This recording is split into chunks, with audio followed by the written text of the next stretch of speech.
जसं त्यांनी सांगितलं की 2 महिन्यातले फोन तपासा ना, वाल्मिक कराडला कोणाकोणाचे फोन आलेत, त्या 4 दिवसामध्ये कोणाकोणाचे 2 दिवसामध्ये कोणाकोणाचे फोन आलेत ते तपासा. आणि सर्वात महत्वाचं म्हणजे हे सगळं चालू असताना पोलिसांना कोणाचे फोन आले ते तपासा. माननीय मुख्यमंत्री महोदय, तुमच्याकडनं अपेक्षा आहे महाराष्ट्राची. महाराष्ट्राची अशी हत्या, पॉलिटिकल हत्या मला नाही वाटत. मी 35-40 वर्ष महाराष्ट्राचं राजकारण बघतोय, पण कुठल्याही जिल्ह्यामध्ये इतकी क्रूर आणि घाणेरडी हत्या, पॉलिटिकल हत्या मला नाही आठवत कुठेतरी झाली असेल.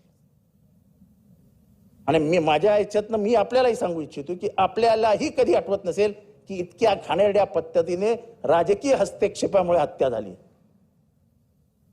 आणि हे आम्ही बोलत असतो तर ठीक आहे, तुमच्याच पक्षातले 2-2 आमदार बोलतायत आणि अगदी बिचारे भावनाविवश होऊन बोलत होते की साहेब आम्हाला ह्याच्यातनं सोडवा, आमची बदनामी होते, लोक आम्हाला प्रश्न विचारतायत. पक्षीय हे बाजूला ठेवूया, पण महाराष्ट्राचं सुसंस्कृत राजकारण जे आपण पहिल्या भाषणात सांगितलं की आपल्यातला संवाद संपलाय. साहेब, लोकांमधला संवाद संपेल, लोक बोलणं बंद करून टाकतील, लोक बोलायचे थांबतील. तेव्हा माझी अपेक्षा आहे की आपण शांतपणाने शून्य नजरेत बघून काहीतरी विचार करताय असं मला वाटतंय. नाही, तेच म्हणजे तुम्ही विचार करताय काहीतरी, पण साहेब गांभीर्याने. असं आहे, आका कोण आहे आपल्याला माहिती आहे, हे सगळं कोण करतं हे पण मला माहिती आहे. तोच जर आपला सहकारी असेल तर कुठल्या चौकशी अपेक्षा करता हो तुम्ही? काय चौकशी होणार आहे? त्याच्याकडनं चौकशी अपेक्षा करतो कुठल्या तर अधिकाऱ्याच्या, तुमच्या बाजूला बसलेल्या सहकार्याच्या? साहेब, खरं महाराष्ट्रावरच्या मातीवर तुमचं प्रेम असेल तर संतोष देशमुखच्या दोन्ही पोरांची शपथ आहे तुम्हाला, त्या माणसाला मंत्रिमंडळातनं बाहेर काढा आणि बघा चौकशी कशी होते ते. त्या रिटायर्ड जज चौकशीसाठी बघा चौकशी कशी होते ते. साहेब, असं नाही चालणार हो. एक बाई विधवा झाली, एक आपली बहीण, लाडकी बहीण, तिचं कुंकू पुसलं गेलंय, तिची 2 मुलं जर ते लातूरला अभ्यास करत असतील तर चांगला पैसा लागत असेल बिचारांना शिकायला. मुख्यमंत्री महोदय, बाकी कोणाकडनंही नाही, तुमच्याकडनं ही अपेक्षा आहे. आम्हाला वाटलं होतं की हे मर्डर झाल्यानंतर आपल्या मंत्रिमंडळात नावं बघताना की काहीतरी वेगळा बदल दिसेल, दिसला नाही मुख्यमंत्री महोदय. वाईट वाटलं ते. मुख्यमंत्री महोदय, कमीत कमी ही विनंती मान्य करा, SIT BIT सब झूठ है.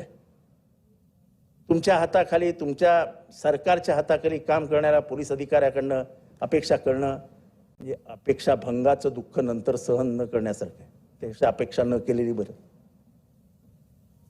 ह्या प्रकरणामध्ये जर महाराष्ट्राला दाखवायचं असेल की राजकीय गुन्हेगारी करण्याला देवेंद्र फडणवीसच्या दारात स्थान नाही, तर तुम्ही सर रिटायर्ड जज, हायकोर्ट जज बसवा आणि गेल्या 2 वर्षात झालेल्या सगळ्या हत्यांची चौकशी करा.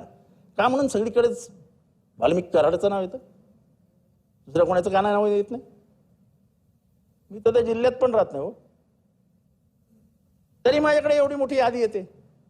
म्हणजे तुम्ही जर व्यवस्थित मागणी, म्हणजे तुमच्याकडे आतापर्यंत याद्या आल्याच असतील, एक कमीत कमी 42-43 नावं आली असतील गेल्या 3 वर्षातली. माझ्याकडे कमी आले असतील, तुमच्याकडे त्याच्यापेक्षा जास्त असतील. पण लोक डोळे उघडून तुमच्याकडे बघतायत साहेब, न्यायाच्या अपेक्षेने. आणि आपण ह्या प्रकरणात न्याय कराल असं आज जेव्हा ही चर्चा घडते ती उभ्या महाराष्ट्र बघत असेल. आम्ही जे बोलतोय, we speak the truth on the floor of the house, असं म्हणलं पॉइंट ऑफ प्रॉपर्टी. आम्ही बोलतोय ते खरं बोलतोय, त्याच्यातला एकही शब्द खोटा नाही. त्या बहिणीच्या डोळ्यातले अश्रू पुसण्याचं काम तुमच्या हातांनी करायला हवं. आपण, जबाबदारी तुमची आहे. त्या लेकरांच्या गेलेल्या बापाची जबाबदारी आपल्याला घ्यावी लागेल. तिथे बाप